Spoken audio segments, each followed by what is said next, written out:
have no idea. Because when you see them prowling the sidelines, screaming at referees, calling plays with headsets on, you do not picture them in a helmet. You do not see them making tackles, catching passes, or blocking defensive ends.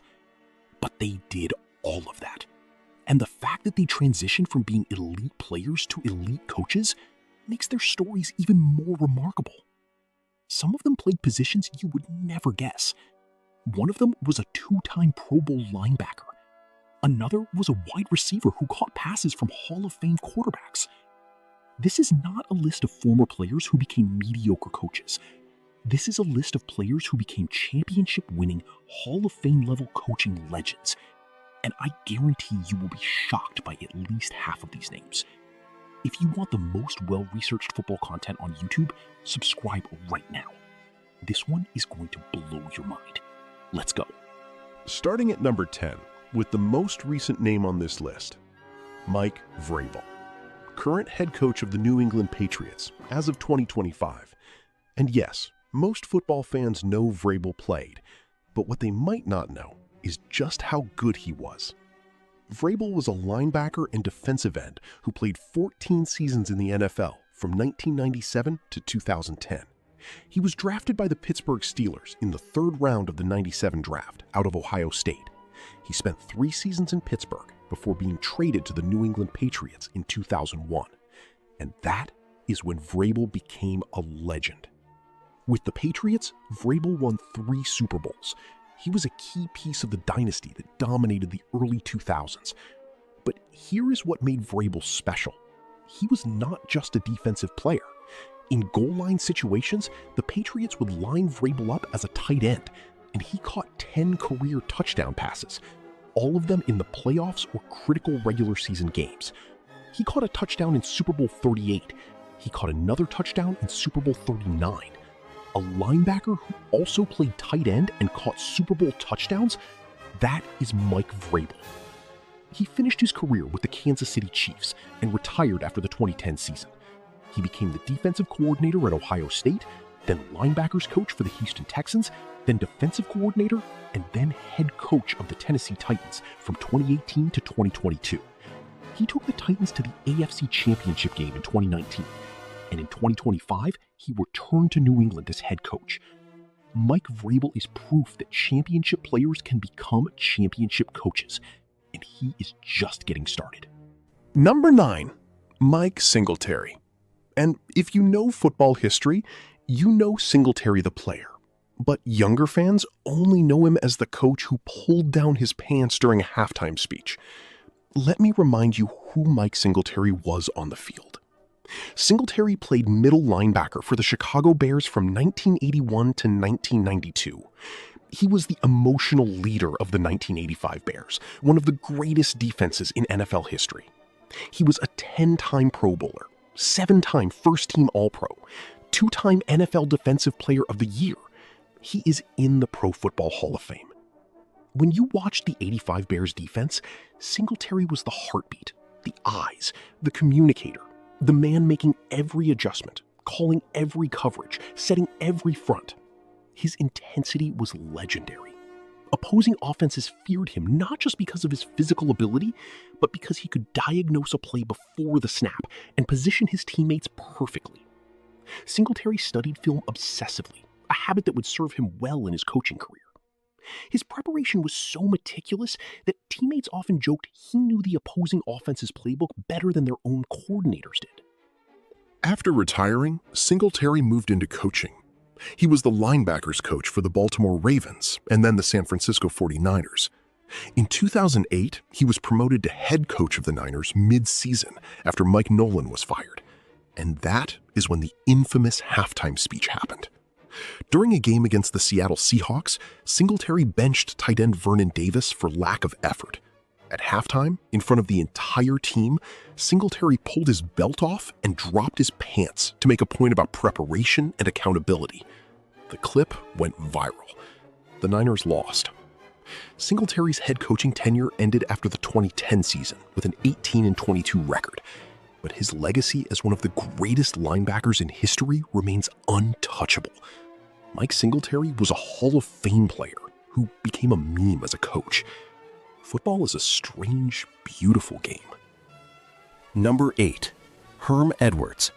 Most fans know him as the animated ESPN analyst who screams, "You play to win the game!" But before all of that, Herm Edwards played 10 seasons in the NFL as a cornerback and safety. He was signed as an undrafted free agent by the Philadelphia Eagles in 1977 and played for the Eagles, Rams, and Falcons through the 1986 season. And Edwards had one of the most famous plays in NFL history as a player. November 19, 1978, Eagles versus New York Giants. The game is tied. Giants have the ball with seconds remaining. Giants quarterback Joe Pisarcik is supposed to kneel and send the game to overtime. Instead, he attempts a handoff to running back Larry Csonka. The exchange is fumbled. The ball hits the ground. Herm Edwards scoops it up and returns it for a touchdown. Eagles win. The play became known as the Miracle at the Meadowlands and is still one of the most replayed fumbles in NFL history. After retiring, Edwards became a scout, then an assistant coach, and then the head coach of the New York Jets from 2001 to 2005. He went 39-41 with 3 playoff appearances. He later coached the Kansas City Chiefs from 2006 to 2008, going 15-33. His coaching record was mediocre, but his personality made him unforgettable, and his playing career gave him one of the most iconic moments in league history. Number 7. Iron Mike. Mike Ditka. One of the most iconic coaches in NFL history, but before he was screaming on the sidelines with a headset and a mustache, Mike Ditka was one of the most dominant tight ends who ever played. Ditka played 12 seasons from 1961 to 1972 with the Chicago Bears, Philadelphia Eagles, and Dallas Cowboys. He was the first tight end to be used as a primary receiving weapon, revolutionizing the position. He caught 427 passes for over 5,000 yards and 43 touchdowns. He was a 5-time Pro Bowler and was inducted into the Pro Football Hall of Fame in 1988. Ditka won a championship as a player with the Dallas Cowboys in Super Bowl VI. Then he became the head coach of the Chicago Bears from 1982 to 1992. And in 1985, Ditka led the Bears to a 15-1 record and a dominant Super Bowl XX victory over the New England Patriots. He became only 2 people in NFL history to win a Super Bowl as a player and a head coach with the same franchise. The other is Tom Flores. Ditka later coached the New Orleans Saints from 1997 to 1999, but never recaptured the magic. Mike Ditka is a Hall of Famer as a player, a Super Bowl champion as a coach, and a Chicago icon forever. Number 6, and this one will surprise most people, John Madden. The name is legendary. The video game, the broadcasting career, the Super Bowl ring. But John Madden was drafted to play in the NFL. In 1958, Madden was selected in the 21st round by the Philadelphia Eagles as an offensive tackle out of Cal Poly. He attended training camp, but during his rookie year, he suffered a knee injury that ended his playing career before it ever began. He never played a regular season game. Madden transitioned to coaching almost immediately. He became an assistant coach at Allen Hancock College, then at San Diego State. In 1967, he joined the Oakland Raiders as linebackers coach under John Rauch. When Rauch left, Al Davis promoted Madden to head coach in 1969 at just 32 years old. Madden coached the Raiders for 10 seasons, compiling a 103 wins, 32 losses, and 7 ties record. He won Super Bowl XI, defeating the Minnesota Vikings 32-14. He never had a losing season. Not one. Madden retired from coaching in 1979 due to health concerns and burnout. He then became the most iconic broadcaster in NFL history, calling games for CBS, Fox, and ABC for nearly 30 years. He won 16 Emmy Awards. The Madden NFL video game franchise is one of the most successful in history, and most people have no idea he was drafted as a player. John Madden never played it down, but his football journey started in pads. We are entering the top 5 now. And these are not just players who became coaches, these are Hall of Fame players who became Hall of Fame coaches. A wide receiver who caught passes from Johnny Unitas, a defensive back who won a Super Bowl and then coached another. A linebacker who played 19 seasons and became one of the most respected minds in football. A quarterback who won championships as a player and a coach. And at number 1, a Hall of Fame player whose coaching tree has shaped the modern NFL. Subscribe if you haven't already. This is where it gets legendary. Number 5, Mike Mularkey, head coach of the Jacksonville Jaguars, Buffalo Bills, and Tennessee Titans. But before coaching, Mularkey played 9 seasons in the NFL as a tight end, from 1983 to 1991. He was drafted in the 9th round by the San Francisco 49ers, but made his career with the Minnesota Vikings and Pittsburgh Steelers. He caught 141 passes for over 1,600 yards and 14 touchdowns. Not a superstar, but a reliable, physical tight end who understood the game at a high level. Mularkey was known for his blocking ability, which often goes unnoticed in highlight reels, but is critical to offensive success. His willingness to do the dirty work, to sacrifice his body in the run game, earned him respect from teammates and coaches alike. That blue-collar mentality carried over into his coaching philosophy. He believed in physicality, toughness, and playing smart football without making mistakes. After retiring, Mularkey became a tight ends coach, then offensive coordinator, and eventually a head coach. He went 14-18 with the Bills, and later 21-22 with the Titans, reaching the playoffs twice. Mularkey's coaching career was solid, but unspectacular. But the fact that he played the position he later coached gave him credibility and insight that very few coordinators possess. Mike Mularkey is proof that playing experience matters in coaching. Number 4, Raymond Berry, one of the greatest wide receivers in NFL history. Berry played 13 seasons with the Baltimore Colts from 1955 to 1967.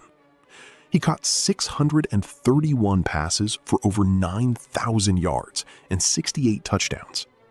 He was a 6-time Pro Bowler, a 3-time first-team All-Pro, and was inducted into the Pro Football Hall of Fame in 1973. Berry was famous for his precise route running and his partnership with quarterback Johnny Unitas. The two were one of the most iconic duos in football history. After retiring, Berry became a receivers coach and then the head coach of the New England Patriots from 1984 to 1989. He led the Patriots to Super Bowl 20 after the 1985 season. They lost to the Chicago Bears 46-10, one of the most lopsided Super Bowls ever. But the fact that Berry, a Hall of Fame receiver, took a struggling Patriots franchise to a Super Bowl is an achievement that gets overlooked. Raymond Berry was elite as a player and successful as a coach. That combination is rarer than you think. Number 3, Dick LeBeau, one of the greatest defensive minds in NFL history. But before he became the architect of the zone blitz and one of the most respected coordinators ever, LeBeau played 14 seasons as a cornerback for the Detroit Lions from 1959 to 1972.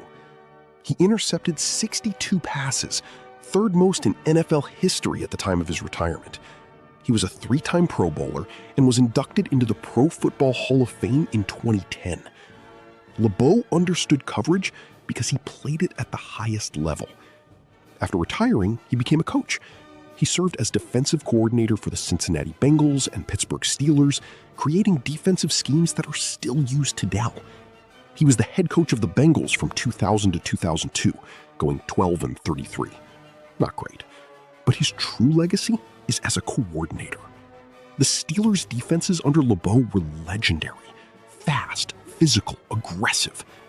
LeBeau coached until he was 78 years old, a Hall of Fame player who became a Hall of Fame defensive mind. Dick LeBeau belongs on the Mount Rushmore of football minds.